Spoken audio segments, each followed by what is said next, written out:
Bienvenue sur Africa 24 dans cette nouvelle édition du 12-15. Voici les titres. Situation sécuritaire toujours aussi complexe au Mali. La Commission de l'Union africaine a envisagé des perspectives pour résoudre la crise humanitaire. Hausse des performances économiques au Nigeria.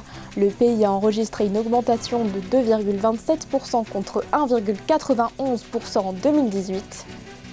Et enfin, nous irons à la rencontre de Fanes Degbe, un jeune entrepreneur béninois qui conçoit des meubles en recyclant des palettes de bois. Et nous venons de l'apprendre à l'instant, le décès de l'ancien président égyptien Hosni Moubarak à l'âge de 91 ans. Nous reviendrons sur cette information dans notre prochaine édition. Le forum Gros Congo s'ouvre ce mardi 25 février à l'Institut royal des tropiques d'Amsterdam. Initiative portée par la République démocratique du Congo avec le soutien de la Banque mondiale et du Fonds international de développement agricole. L'événement est destiné à promouvoir les investissements dans les secteurs publics et privés afin de transformer l'agriculture congolaise. Adopté par la République démocratique du Congo, le nouveau plan de développement national 2018-2022 fait de l'agriculture et de l'agro-industrie des éléments nécessaires à la croissance et à la diversification de l'économie congolaise. Autre enjeu de ce forum, la sécurité alimentaire et nutritionnelle d'ici 2020 et l'autosuffisance alimentaire d'ici 2022. Une situation de plus en plus préoccupante au Mali. D'après les experts, la crise humanitaire s'est détériorée en raison des nombreuses violences intercommunautaires qui sévissent dans le pays. Réunie le 18 février dernier, la Commission de l'Union africaine a envisagé des perspectives, la relecture de certaines dispositions de l'accord de paix notamment, les précisions de Philomène Tine. Depuis que le mouvement national de libération de l'Azawad est mené là, la rébellion Touareg a proclamé l'indépendance de l'Azawad au nord du Mali et le coup d'État du 21 mars 2012 qui s'en est suivi, la situation sécuritaire du Mali est extrêmement complexe. À en croire la Commission de l'Union africaine, les violences intercommunautaires ont fait plus de victimes que les attaques terroristes contre les camps ou positions militaires au Mali et au Sahel en 2019. Au nord, il y a quand même des bons en avant. Maintenant, quand on regarde ce qui se passe au centre, on est vraiment inquiet par rapport au bilan extrêmement lourd sur le plan militaire, sur le plan civil, sans compter aussi le bilan lourd sur le plan humanitaire, avec les écoles qui ferment, avec le nombre de déplacés qui augmente, avec le nombre d'attaques qui augmente. La Commission de l'Union africaine, dans le but de trouver l'urgence des moyens efficaces pour le retour de la paix au Mali, envisage mieux s'impliquer dans la mise en œuvre de l'accord d'Alger de 2015 et participer aux réunions du comité politique et institutionnel. Également, elle compte mener des actions sur le terrain accompagnées d'échanges avec les parties prenantes. Ce que effectivement l'Union africaine doit faire, c'est franchement de voir comment renforcer les FAMA qui sont sur place par une armée africaine. Sinon, le Mali est une digue et si vraiment cette digue, elle cède, ça va être la menace qui va se répandre un peu partout en Afrique de l'Ouest. À noter que la situation sécuritaire dans le Nord Mali s'est améliorée. Cependant, l'Organisation des Nations Unies dénombre 99 000 à 207 751 personnes déplacées et au moins 333 900 enfants privés de leur droit à l'éducation dans le centre du pays, également miné par des violences. Invités par l'ONU à Genève, les deux camps rivaux libyens annoncent une suspension de leur participation aux pourparlers. Les deux camps évoquent diverses raisons. Situé à l'est du pays, le Parlement a annoncé qu'il ne participerait pas à la réunion. Et pour cause, la MANUL, la mission de l'ONU en Libye, n'a pas approuvé la totalité de ses 13 représentants. Son rival, le Conseil d'État basé à Tripoli, a indiqué qu'il attendait des progrès dans les négociations militaires. Les discussions étaient censées reprendre ce lundi 24 février pour établir un nouvel accord de cessez-le-feu. Dans l'actualité également, hausse de la croissance économique du Nigeria en 2019. Le pays a enregistré une augmentation de 2,27% contre 1,91% en 2018. Une performance qui est due principalement à la hausse de l'activité pétrolière. Les précisions de Ange Bijou-Nomenio. La croissance économique du Nigeria a augmenté en 2019. Elle est passée de 1,91% en 2018 à 2,27% un an plus tard. Le Bureau national des statistiques nigérian indique que cela est dû à une hausse de l'activité pétrolière. Le secteur a enregistré une croissance de 4,59% en 2019 contre 0,97% en 2018. Le Nigeria qui affiche une bonne performance économique liée donc à son produit intérieur brut pourrait paraître comme un wow, comme un bravo pour ce pays géant donc de l'économie africaine. Mais alors, il y a un risque majeur. Le Nigeria est encore en train de courir le vilain risque des années 2017, donc en restructurant donc son économie autour du pétrole. Le secteur pétrolier a contribué à hauteur de 8,78% au produit intérieur brut réel du Nigeria. Même si les perspectives de croissance restent satisfaisantes, le gouvernement nigérian s'attelle à mettre en œuvre un plan de diversification économique.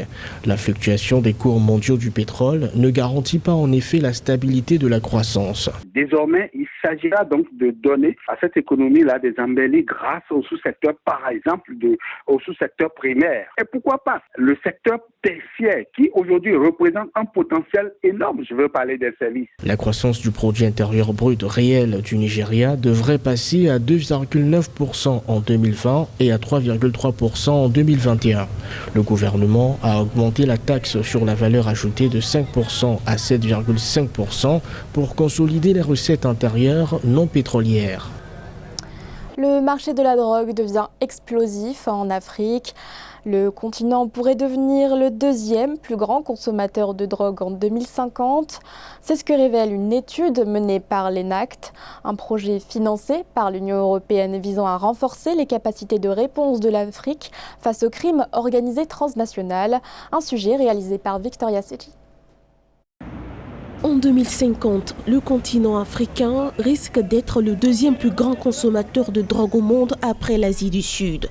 Selon une étude de l'ENACT, organisme chargé d'améliorer la réponse de l'Afrique à la criminalité transnationale organisée, en 2018, il y avait plus de 10 millions de consommateurs de drogue sur le continent, dont 5,7 millions en Afrique de l'Ouest. La consommation de drogue, la violence, ce qui cause tous ces méfaits, c'est le manque de travail, de formation, le manque d'éducation de base.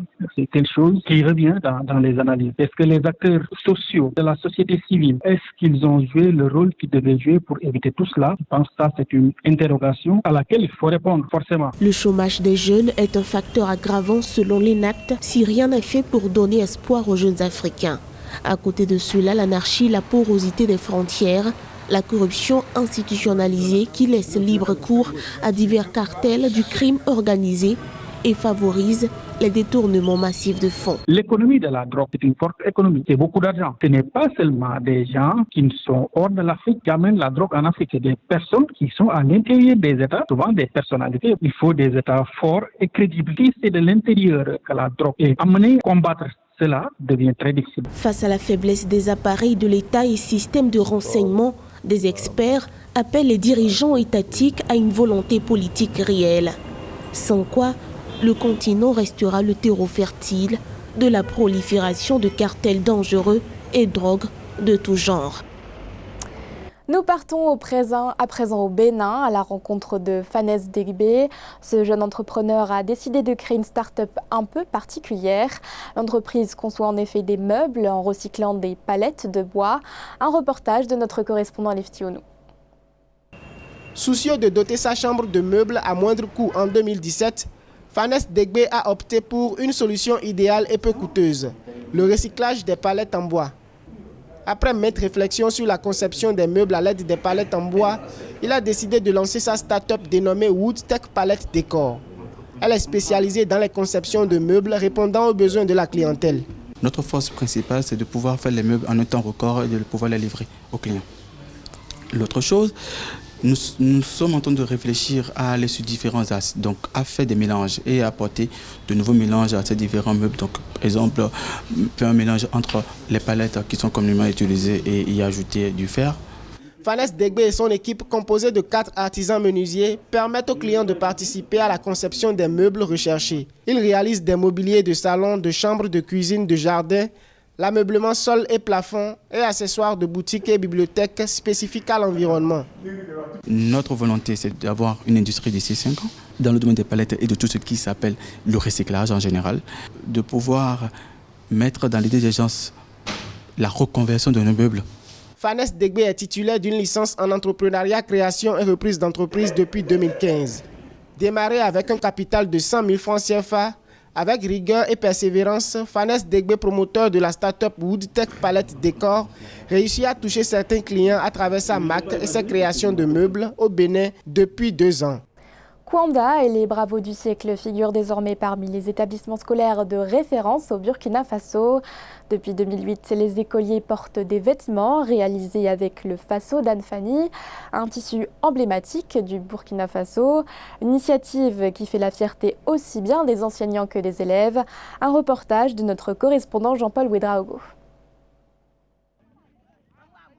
Kwanda et les Bravos du siècle, une école aux multiples facettes et qui figure désormais parmi les établissements d'enseignement général de référence au Burkina Faso. Cela fait 12 ans que l'établissement a officiellement adopté le Faso d'Anfani comme tenue officielle du complexe. Une initiative qui fait aujourd'hui la fierté des apprenants, du personnel enseignant et des parents d'élèves. Tout le monde apprécie le Faso d'Anfani. La particularité de cet établissement a suscité une visite de la part des autorités. Elles ont félicité et encouragé l'initiative. Mais ce que nous déplorons, c'est le manque d'accompagnement véritable.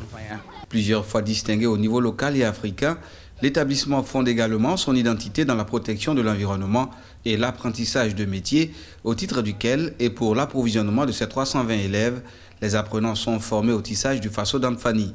À l'origine du concept, Abdoulaye Kwanda, cet enseignant marqué par la révolution de Thomas Sankara et dont l'ambition est de promouvoir le développement à la base par l'école. Quand j'ai créé l'école, c'est ça qui était qui était l'idée originale, qu'il fallait et que les élèves là, portent le Faso d'Anfani comme nous l'avons porté dans les années 85-86.